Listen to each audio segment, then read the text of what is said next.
Good morning leaders, good morning. మరి granules వేసినటువంటి వరి పంట అండి.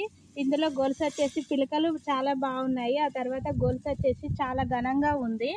మనము ఒక 4 సార్లు పొలానికి మందులు అనేది వేస్తామండి. అట్లా మనం ఒక 2 సార్లు వేసుకున్నా సరిపోతుంది. పెట్టుబడి అనేది సేవ్ అవుతుంది. ప్లస్ మన గింజ అనేది గట్టిగా ఉంటుంది. తాలు లాంటి ఇట్లా గింజ బలంగా లేకుండా అనేది ఏమి ఉండదు. దోమకాటు రోగం కూడా లాస్ట్ ఇయర్ వచ్చేది. ఈ గ్రాన్యువల్ వాడడం వల్ల దోమకాటు రోగం కూడా ఎలాంటిది లేదండి. చాలా బాగుంది. గింజ గట్టిగా ఉంటుంది, మనకు వజన్ లాగా కూడా ఉంటుంది. రైతుకు చాలా లాభాలను ఇస్తుంది. ఆ తర్వాత ఇది గ్రాన్యువల్ వేయనటువంటి పంట ఉంది.